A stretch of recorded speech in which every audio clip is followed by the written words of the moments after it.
I don't think it'll make any difference, you know. I don't think my fans are going to take drugs just because I did, you know. The charge yesterday, I was just caught with a small quantity of cannabis. Is a whole lot less harmful than rum punch, whiskey, nicotine, and glue, all of which are perfectly legal. A lot of what you said was wrong. The reviews have been about 50% good, 50% bad, all of which you showed, I noticed. And as an old Lyobian, I'm totally ashamed of you. I went to school with this man. Well, you look marvellous. Why does it feel like 20 years? Well, 20 years have gone by and, you know, it's 4 kids later for me. So you feel that kind of stuff. A couple of weeks ago, I'd been seen in a pub with George and Ringo discussing getting back together.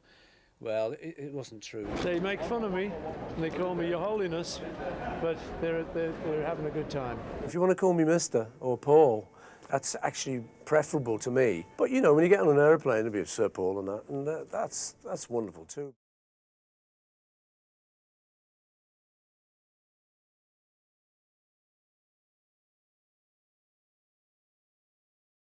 Paul, how often have you taken LSD? 4 times. And where did you get it from? Oh, you know, I mean, if I was to say where I got it from, you know, it's illegal and everything. It's silly to say that, you know, so I'd rather not say that. Don't you believe that this was a matter which you should have kept private? But the thing is, you know, that I was asked a question by a newspaper, and the decision was whether to tell a lie or to tell him the truth, you know. I decided to tell him the truth. But I really didn't want to say anything, you know, because if I'd had my decision, you know, if I had it my way, I wouldn't have told anyone, you know, because I'm not trying to spread the word about this. But the man from the newspaper is the man from the mass medium, you know. I'll keep it a personal thing. If he does too, you know, if he keeps it quiet. But he wanted to spread it, so it's his responsibility, you know, for spreading it, not mine. But you're a public figure, and you said it in the first place, and you must have known that it would have made the newspapers. Yes, but to say it, you know, is only to tell the truth. I'm telling the truth, you know. I don't know what everyone's so angry about. Or do you think you have now encouraged your fans to take drugs? I don't think it'll make any difference, you know. I don't think my fans are going to take drugs just because I did, you know. But the thing is, that's not the point anyway, you know. I was asked whether I had or not. And then from then on, the whole bit about how far it's going to go and how many people it's going to encourage is up to the newspapers and up to you, you know, on television. I mean, you're spreading this now at this moment. This is going into all the homes, you know, in Britain. And I'd rather it didn't, you know. But you're asking me the question. You want me to be honest. I'll be honest, you know. But as a public figure, surely you've got a responsibility to lots and No, lots it's of you've teenagers. got the responsibility. You've got the responsibility not to spread this now. You know, I'm quite prepared to keep it as a very personal thing, if you will too. If you'll shut up about it, I will.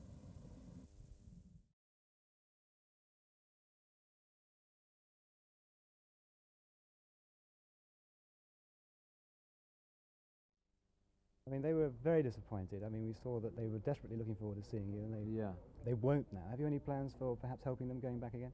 Or will you be able to go Well, back? I don't know if I'll be able to go back again.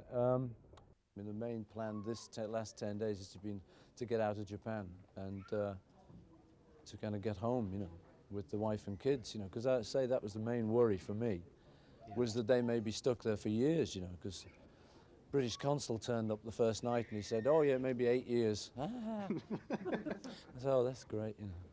How's Linda taken it? I mean, she obviously must have been delighted to get you back. I mean, the kids and so on. She's been great, you know. She's been very strong, a lot of support and stuff. I had a lot of support of a lot of people. Do you have any sense of remorse or regret over the whole affair? Yeah, definitely. I personally think that the whole thing was too severe. I don't think it's as kind of dangerous and as bad as a lot of people make out.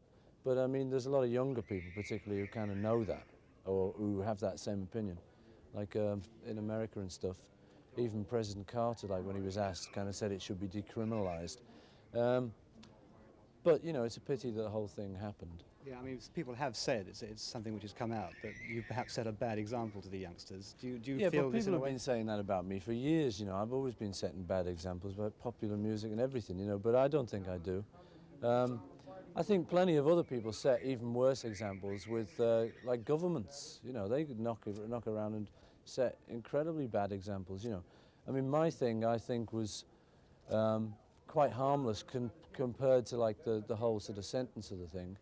But it was a silly mistake. You know, if I'd been sensible, like I wouldn't have done it, and it's just one of those daft things, which I've now paid for. You know.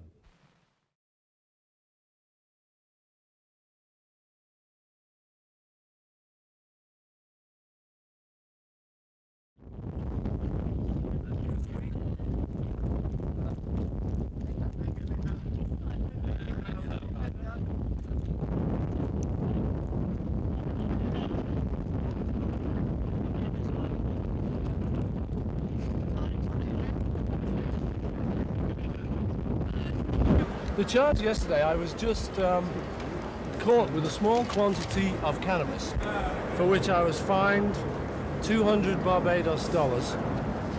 I don't hold any grudges. It didn't really spoil my holiday.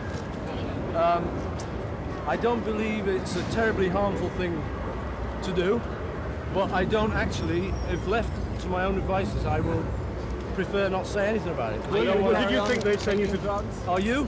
I don't take drugs. I never Good. have taken drugs. Are you Good. going to? No. Were you worried about being Never again. Were you worried about being sent to jail? Yes, I know. Then why did you do it? Do you mean it this time? Pardon? Do you mean it this time? Probably not. Do you think the Barbados people Hey, were but more let's relaxed get about one it than thing they would straight. have Can been we in get one London? thing straight? That whatever you think and whatever you think I've done, this, I'm telling you, this substance, cannabis, is a whole lot less harmful than rum punch, whiskey, nicotine, and glue, all of which are perfectly legal. What about your children? What about your children? I would like Paul? to see it decriminalised, because I don't think, in the privacy of my own room, I was doing anyone any harm whatsoever.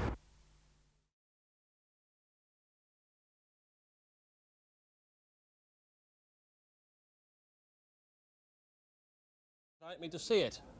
Listen, a lot of what you said was wrong. It's taken over 1.4 million. It's in the top 20 of the American films. The reviews have been about 50% good, 50% bad, all of which you showed, I noticed. What about Equal Time, Peter? And as an old Liobian, I'm totally ashamed of you. I went to school with this man. I should explain to you. I'll explain another time what an old Liobian is. But tell me what point the critics missed, the ones that we showed. I think making a film like this with music and plot, trying to mix the two, is actually a very difficult genre. And people, I think, don't realize how difficult it is to do that. The people who liked it weren't expecting too much, so that the kind of slight plot that it has, my fault because I wrote it, it really doesn't kind of get in the way of the music. I think personally that it's okay, you know, and I think the more you see it, the better it is. But what can I say? That was a terrific reviews you just laid on me. Well, you say the more you see it, people will only see it once, won't they? No. You want them to come back seeing I'm it gonna time after time. Physically force them back to see it time after time, Peter. So generally, you didn't expect these rough reviews. No, generally I did expect this and rougher. But the thing is, I mean, I've never let that put me off in the past. If you remember, Sgt. Pepper had terrible reviews. She Loves You was like one of the worst records of the year. And Van Gogh had his ear cut off and never sold a painting. Would you like to take this opportunity to say a few words to the critics who we quoted? Well, not really, Peter. Some of them, my best friends are critics. How much money do you stand to lose if it fails? Nothing. Why is that? Well, because it's 20th Century Fox's film, and already it's not actually losing money. I say, what happens is with me, as you probably know, being in the media, is that if I do attract some bad reviews, those are the ones that are shown. And you'll notice those are the only ones you showed, and your man there who was doing the criticism, was all he mentioned. In actual fact, there is another side to it, and they're people, and they are going to see it, not in huge droves, but as you probably know also, this isn't a massive budget film. The man's talking like $9 million is a huge budget. It's actually a very small budget. So for what it cost to make, it's actually doing quite well. One of the American critics you saw there described it as a $9 million home movie. Yeah. I mean, was it an indulgence for your own fads? No, the thing is, you see, anything I do I think looks like an indulgence. You know, people tend to think even if I write a song, it's like, oh, he's indulging himself again. But when you start off on a piece of art or whatever you want to call it, you start off with enthusiasm, you know. And if in the end you can't please everyone, I mean, I'm still happy with the enthusiasm we generated during the film. And I personally actually like it. And I'm proud to have done it. It's a British film. It's made. There's a lot of people out there who can talk a great movie, but they don't often get on the screen. I think, you know, if you were to show some of the better reviews, I think you'd create probably a more equal picture. But you see, you have the money where other people collect stamps to make a film occasionally for yourself, don't you? If you feel like it. No, well, that's what you tend to say about me, but I didn't consider it like that. You know, I don't come on like that. You know, the thing about my money is I happen to have got successful writing and singing songs. I mean, I didn't come into it, I don't do it just for the money. I actually do it for the art and the enjoyment. I think in the long run that will be proved. But if you remember back to Magical Mystery Tour, that was even worse reviews than this has had.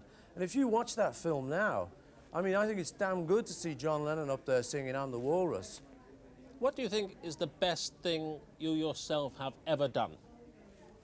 Met you, I think, Pete. How can you follow that? How can I follow that? I'll follow it by stopping and winding up the programme. Paul McCartney, nice to see you again. Thanks, mate. Bye-bye. And that's Channel 4 News. I'm off down there to have a look at the film, make my own judgment.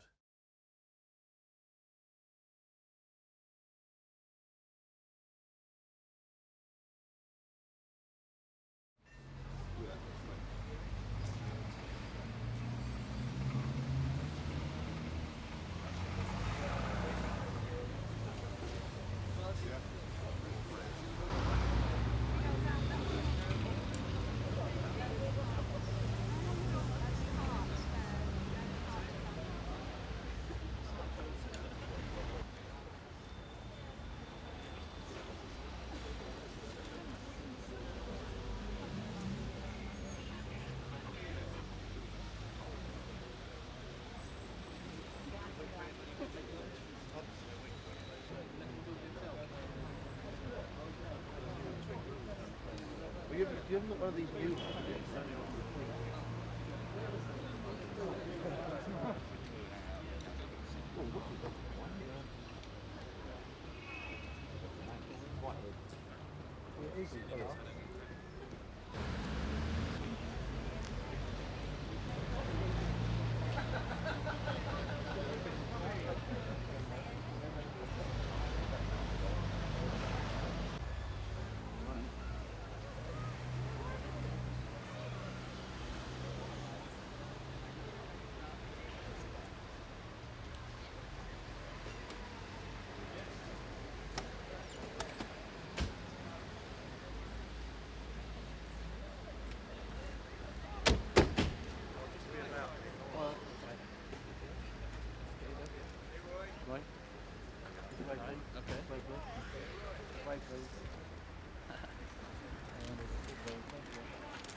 Right, look straight forward. Right, look straight forward. Could you both turn this way for one shot?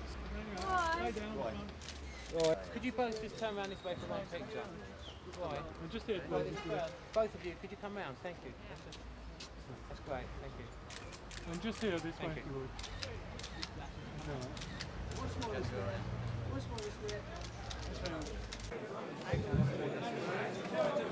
Put the mic down.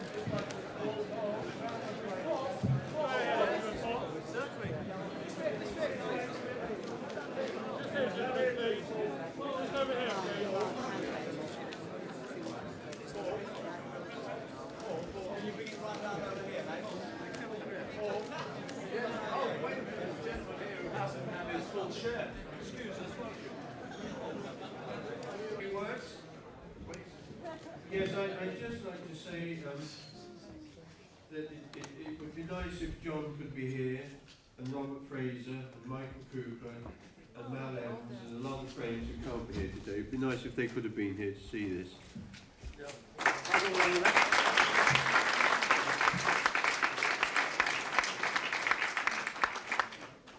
Now, I have something for you, Mr. McCartney, which is a plaque to commemorate the release of the Sgt. Pepper's CD today, the 1st of June 1987. But it's smaller than Peter's.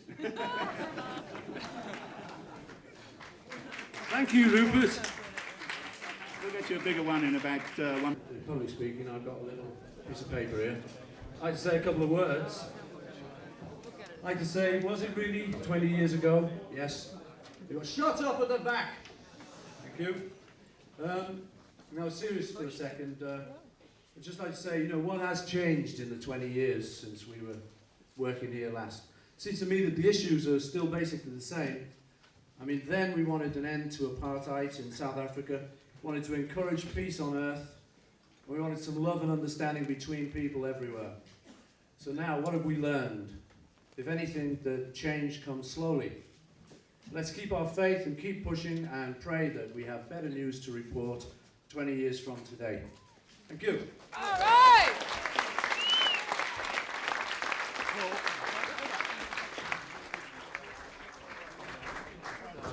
Where's Peter? Peter. Or Linda. Peter and Linda. George isn't showed.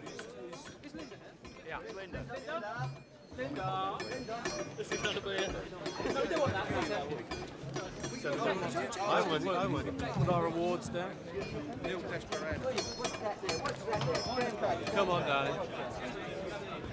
All right, that's All right. yeah. This lad's been painting. Whoa. No way. Okay, lads. One big bite. Please, 2 bites. Take a bite now, loves. Peter. All right, there you go. See that? 20 years ago. He Yeah, got gum in goes my back. mouth. Knife shot again. Yo. Paul, can you get up here? Up here, Paul. Can you go round there more front? Certainly, yeah. Okay. Right. There it is. Hey, Paul. Lovely. This is the piece here. Oh, what was in Do that this for a cake? living? Me too. Right, here we go. Oh, look at that. Oh, look at that. That's over here. Okay. Could we move round a bit, please? Could you move round that way? No chance. There we go. No, it's the bouncer. Watch out, he'll have you. Right, here, Lynn. They're racing. They're racing. All right, lads, no fights, please. A bit more of that. That's it now, okay? It's your last chance. Thank you. Really, yeah. Who wants a taste? Come on, who wants a taste? Come on, you want a taste? Yeah. All right. Eats a black eye anyway. No, you want a taste? Okay, I'm going to have to. Ah! Oh, marvellous. Should be nice. It should be. It's all right. That's fabulous. There you go, lad. All right, lads. All right. Next week in my cookery programme, yeah, nice one for you. Certainly. Linda, keep with it. Come on. Here we go, lads. Knife, the cake. Wonderful. That's one. Okay, lads, that's it. There you are. Thank you. Picture of this. Shoot the DJ. Shoot the DJ. Thank you. Bye. They were right. It is a crazy. So have you got?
turnover. This is news, not feature films. I get carried away, John. Yeah, no. Are you running? You okay? Yeah, I'm going. Okay. Paul, 20 years on, does it feel like 20 years? Definitely, John. It does. Well, you look marvellous. Why does it feel like 20 years? Well, 20 years have gone by, and you know, it's 4 kids later for me.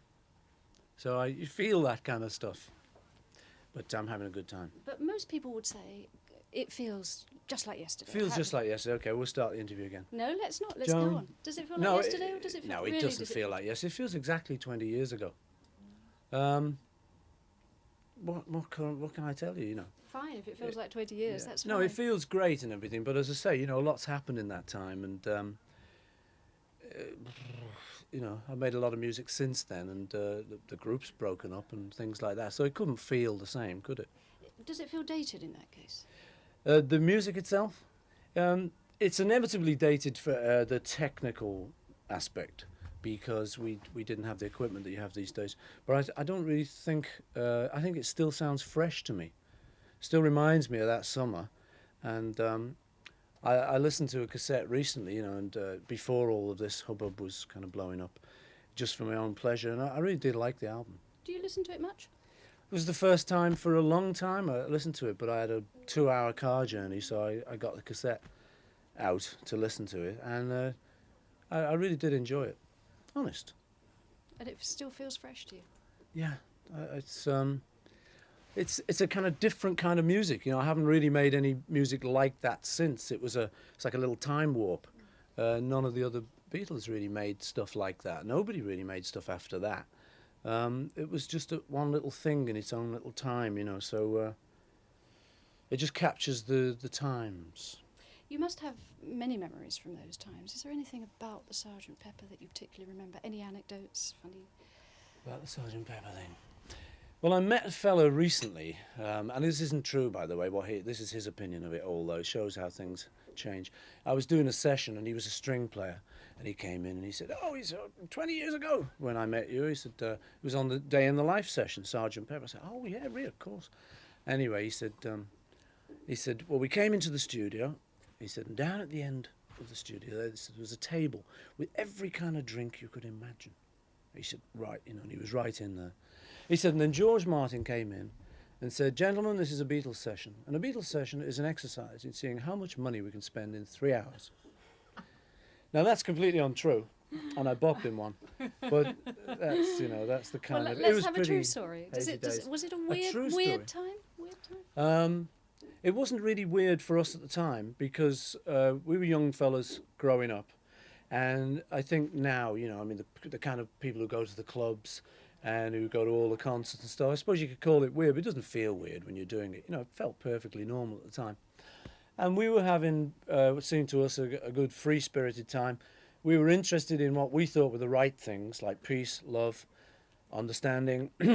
Same old subjects that are still with us today. You know, will Nelson Mandela be freed? We were talking about that 20 years ago. So, you know, in a way it feels the same, but hopefully, you know, these things are going to sort of actually change, and we're not going to have to wait another 20 years to see some action. It was at the time considered to be something of a landmark, both for the way it was produced and the messages that you were trying to get across, or that people interpreted that you were trying to get across at the time. Yeah. Do you feel that, looking back on it, that it was a landmark? I think so, yeah. We started off trying to make the album by saying, if we make just another Beatles album, it'll just be the same as the others with different songs. So we wanted to really do something very different. And I got the idea, I started writing this song, got the idea to call the band Sgt. Pepper's Lonely Hearts Club Band, just so that every decision we made on the album would be taken by those people and not us. It was a liberating thing.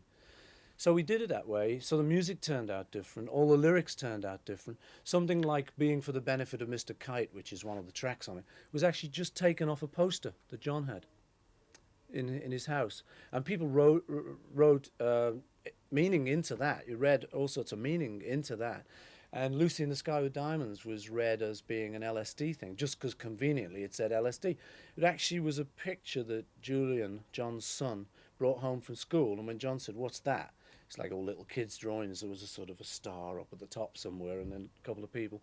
And this girl floating, and he said, "It's Lucy in the Sky with Diamonds." And John said, "That's a great title." That's actually the truth about that. But the times were pretty heady. And as you know, Paul was dead. I mean, how heady can you get, you know? So that you just rode all of that and you let them get on with that, like you still have to these days. You let the rumours come and go, and you just get on with what you do. You know, we just wanted to do something different. I think we did it. The inevitable question on the inevitable rumour, are the Beatles going to get back, do something else, the three of you? No, I understand there's been a DJ on the radio sort of saying we've made a new record together. Well, I think you could open the newspapers every week and there would be yeah, there's always some sort of rumours. There actually are rumours. I read a couple of weeks ago I'd been seen in a pub with George and Ringo discussing getting back together. Well, it wasn't true, you know, and we haven't made a new record. I like them, we still got on well, and musically it would be great to work together. But we haven't got any plans, you know. So maybe if things loosen up, you know, between us and we just take things easy, it would be nice to get back together just for a bash. Do you think it might happen? Do you think there's a realistic I'd like to think it'd happen, you know, but I think with the pressure, with everyone looking at you and saying, well, the Beatles going to get better, that's the difficulty. So you probably just got to, it might just creep up on us one day and we'll say, why don't we play together? Okay, just back to Sgt. Pepper for a moment. Okay, now, rolling. Have you got a favourite track from Sgt. Pepper? Well, I really like the whole album. I like the way it all sort of goes together. But if I had to pick one favourite track, I think I'd choose Day in the Life.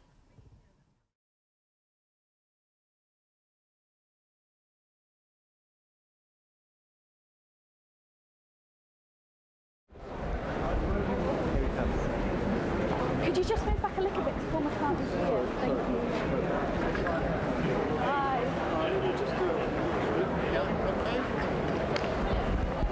Want to see it? Said the spider to the fly. Yeah. Pardon? Wonderful, glorious day for us all.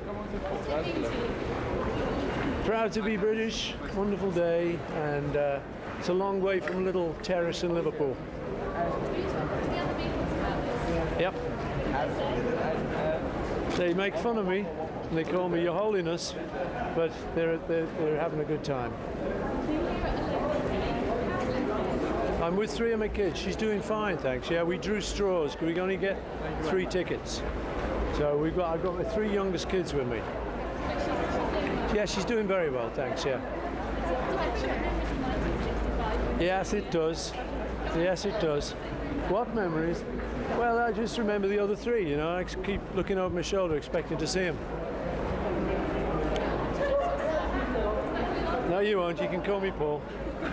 I'll see you. Whoops. Yeah, where do you want me? I'm trying to get the elbow in it. Go on. You hold the box. Could you give the box to somebody? What? Take the box and it. Come on now. Order this around. There you go, lads. Look at this. Wonderful. Hold on. What's this? Paul, that's it. Not too high. Not too high. Do that again, Paul. Hold it up again. Would you hold that up again? It looked good. Oh, guess who missed it? Paul, this way. Come on, Riley. There you go. Right, close to your face. Thanks very much. Just right to your face, Paul. Once more. Oh, go on. No, you need the gong. You need the gong. See you then. Bye-bye.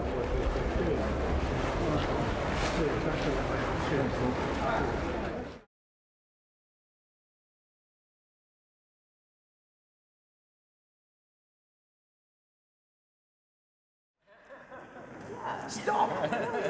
The energy and enthusiasm are back. Sir Paul McCartney this weekend saw his latest musical work performed in Liverpool. In between rehearsals at the Philharmonic Hall, he told me about his latest creation, a classical tribute to the wife he lost to breast cancer last year.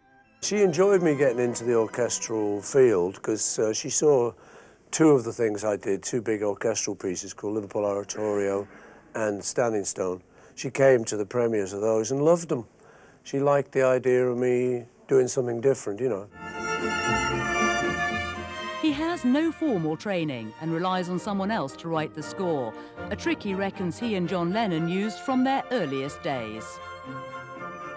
John and I heard when we were starting off with the Beatles that the pharaohs never wrote anything down. They had scribes. So we thought, well, that's pretty cool. So that's the way I do it. I always work with someone who can do the actual orchestration so they can understand it. But his inspiration for the last 30 years was derived mostly from Linda. The McCartneys thrived on their close-knit family life. Indeed, one of their last appearances together was at daughter Stella's fashion show in Paris. You always described Linda as your soulmate. She was obviously absolutely crucial to your life. How have you coped without her these last 18 months?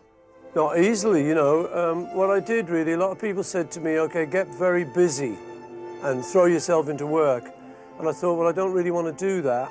So for the first year, I just did what came naturally, and that involved a lot of crying, basically, and a lot of just letting it out wherever I was.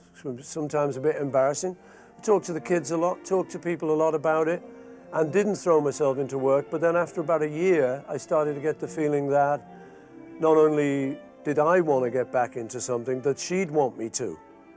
You know, it's a question of how long would she want me to grieve? Because she was such an upbeat lady, I think she would have said, come on, get on with it now.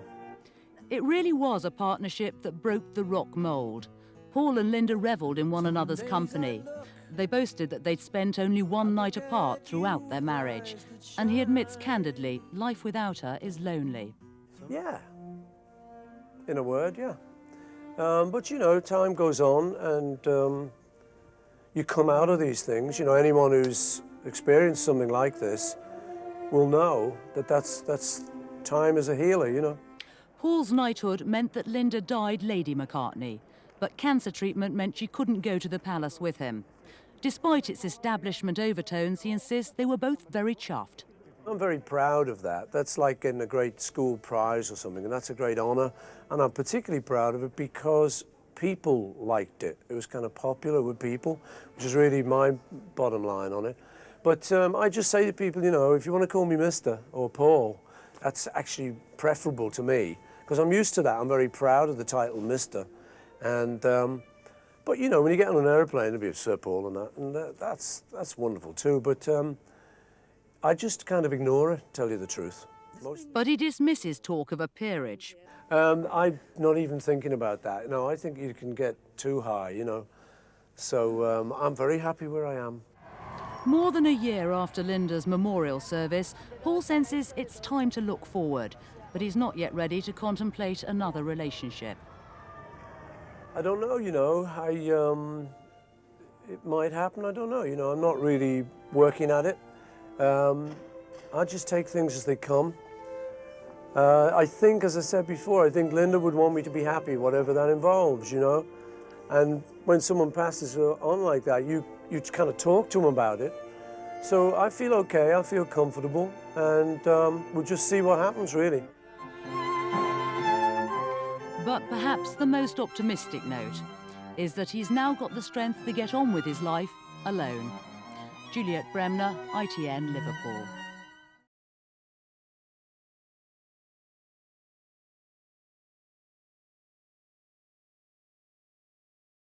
The phone call that told him the man he called his baby brother had died. I found out last night, and I'm devastated, obviously, like everyone is. He had a long battle with his cancer, but I saw him a few weeks ago, and he was full of fun, like he always was. He's such a brave lad. To me, he's just my little baby brother. By the time Sir Paul had driven from London to his home in Sussex, he told reporters he'd been able to speak to George Harrison's widow in California. I've spoken to Olivia, and she's been very strong. And I'd like to ask people maybe to be very kind to her and Danny at this time, George's son.